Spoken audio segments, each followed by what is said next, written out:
آج کل کچھ بھائیوں اور بہنوں نے یہ سلسلہ شروع کیا ہوا ہے کہ ہم کوئی جنگ جیتے نہیں ہیں اور 65 کی جنگ کو بھی اسی زمرے میں ڈال دیتے ہیں. پہلی بار ہاں جی. تو دوستو آج ہم آپ کے لیے پاکستانی میڈیا کی ایک اور ویڈیو لے کر آئے ہیں. اس ویڈیو کے اندر یہ لوگ پاکستانی آرمی کی کافی واہ واہ کر رہے ہیں، خاص کر کے پاکستانی ایئر فورس کی. سب سے پہلے آپ ویڈیو دیکھیے، اس کے بعد ہم ان کی باتوں پر کچھ چرچا کریں گے. تو اس سے پہلے ہماری آپ سے ریکویسٹ ہے کہ آپ ہمارے چینل کو سبسکرائب ضرور کر دیجیے. آج کل کچھ بھائیوں اور بہنوں نے یہ سلسلہ شروع کیا ہوا ہے کہ ہم کوئی جنگ جیتے نہیں ہیں اور 65 کی جنگ کو بھی اسی زمرے میں ڈال دیتے ہیں. پہلی بار ہاں جی. میرے ارادہ تھا کہ اس پہ آپ سے الگ سے سوال کروں گا، اچھا ہوا کہ آپ نے اس کا خود تذکرہ کر دیا. جی تو یہ پھر کبھی بات کریں گے کہ جب گلگت بلتستان نے اپنے آپ کو آزاد کیا اور جب کشمیری جا رہے تھے پنچ تک اور سری نگر روڈ کے اوپر تھے، تو وہ کیا وہ جیت تھی یا ہار تھی جب بھاگا بھارت وہاں پر گیا. اس میں آپ یہ دیکھیے کہ ٹھیک ہے، جو حقائق ہیں وہ بالکل واضح ہیں، وہ چھپائے نہیں جا سکتے، اس پر کوئی اس کو کور اپ کرنے کی ضرورت نہیں. آپریشن جبرالٹر جو کہ ایک سیز فائر لائن کے اکراس چھوٹا سا ٹیکٹیکل آپریشن تھا، جس کا صرف یہ مقصد تھا کہ ایویلویٹ کیا جائے کہ کشمیریوں کے جو جذبات ہیں وہ کس حد تک ہیں اور کیا وہ کوئی مزاحمت کے لیے تیار ہیں. تو اس میں ہمیں ناکامی ہوئی. پتہ چلا کہ جی وہ اتنے تیاری نہیں ہیں، کچھ لوگ پکڑے بھی گئے. تو وہ پریشر انڈیا نے جب حملہ کر دیا آزاد کشمیری کے بارڈر پر اکراس، تو پھر اس کا پریشر ریلیز کرنے کے لیے ہم نے آپریشن گرینڈ سلیم کیا اور اس کو بھی ہم نے اخنور سے پہلے روک دیا تاکہ بات بڑھے نہ، اور یہ وہ رک گیا سارا معاملہ. لیکن اصل جنگ شروع ہوتی ہے جب انٹرنیشنل بارڈر پار ہوا اور انٹرنیشنل بارڈر کراس کیا انڈینز نے جی. اور اس میں جو ہے نا ان کا جو اہداف ہیں وہ میں آپ کو بتا دوں، اور وہ لکھے ہوئے ہیں، وہ کوئی ایسے میرے بنائے ہوئے نہیں ہیں. لاہور پہ قبضہ کرنا، سیالکوٹ کو گھیرے میں لینا، وزیر آباد تک پہنچ کر جو مین ریلوے لائن ہے اور جو مین جی ٹی روڈ ہے اس کو کاٹ دینا، یہ ان کا ہدف تھا. ہم نے بڑے سکسیسفلی اس کا دفاع کیا. بی آر بی نہر سے پیچھے وہ رہے.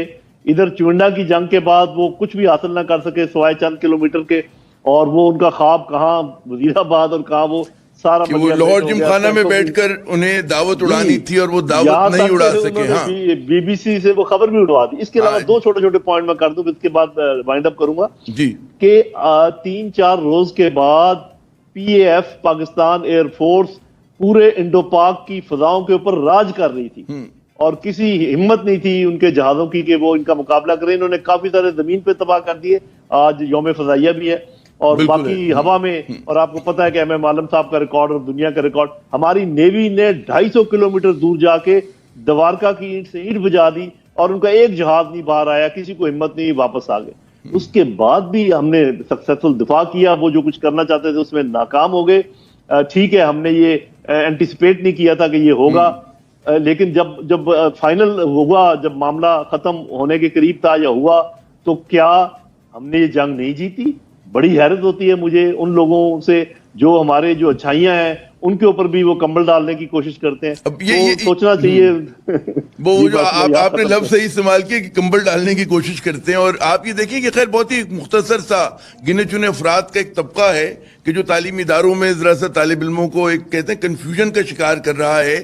میڈیا پر آ کے بات کریں، سوشل میڈیا پہ کریں، لیکن اچھا ہوا کہ یہ میرے سوالات میں تھا اور آپ نے شروع میں اس کی وضاحت کر دی.